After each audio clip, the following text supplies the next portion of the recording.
මේක අහගන්න හොඳට. ගහපුවම පහට ගහන ඕඩරේ වැටලීම් වලට ලෑස්ති වෙන්න. නැත්තම් රෝඩ් බ්ලොක් වලට ලෑස්ති වෙන්න කියලා. අර පොලිසියේ රාළහාමි උදේ 6ට ඇවිල්ලා හවස 5 වෙනකම් පාරේ ඩියුටි කරලා රෝඩ් බ්ලොක් වල ඩියුටි ඇදලා උසාවිය වල ඩියුටි ඇදලා හවස 5ට ඕඩරයක් ගහනවා. හවස 5ට HY හරි OIC හරි ගහන ඕඩරයක් හවස වැටලීම් කියලා.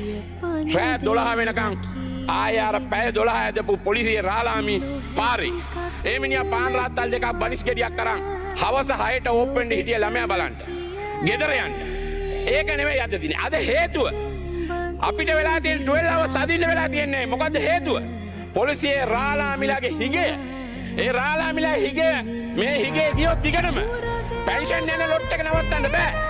හිගේ නැව ගියොත් එහෙම වෙන්නේ. පොලිසිය වහන්න වෙනවා. පොලිසිය ඩියුටි කරන්න බැරි වෙනවා. දැන් ඕගොල්ලෝ අපේ MSD අරගෙන පොලිසිය වලට දැම්මා. අපේ MSD පොලිසියට අරන් දැම්මා කියලා දැන් පොලිසිය ප්‍රශ්න විසඳනවද? ඉස්සර පැය 8යි යුද්ධ කාලේ. ඔබතුමාට මතක ඇති අනුරාධපුර හෙඩ්ක්වෝටර්ස් පැය 8 ඩියුටි අපි ඇද්දේ.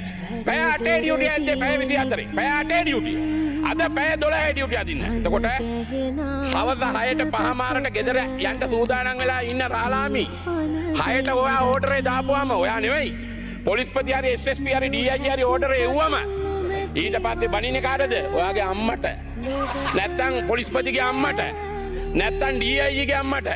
නැත්තම් SSP ගේ අම්මට. ඇයි යකෝ? උදේ 6 ඉඳන් හවස 6 වෙනකන් ඇදලා ඌ පාන් රාත්තල් දෙකක් හරි අරගෙන ගෙදර ගෑණි දරුවා බලන්න යන්න ඉන්න මිනිහා හරියටම දාන ඕඩරේ එක්ක එවනවා. අන්න ආවල් රාළහාමි ආවල් නම්බරේ දැන් ඩියුටි පටන් ගන්න යවන්න කියලා. ඉතින් ආයෙ රෑ දහවල් 12 වෙනකන් රෝඩ් බ්ලොක් අදින්න ඕන නැත්තම් වැටලීම්. හැබැයි වැටලීම් කරන්න ඕන. රෝඩ් බ්ලොක් අදින්න ඕන. දාන්න ඕන. හැබැයි මිනිහගේ සීමාවක් තියෙනවා. සභානායකතුමා මං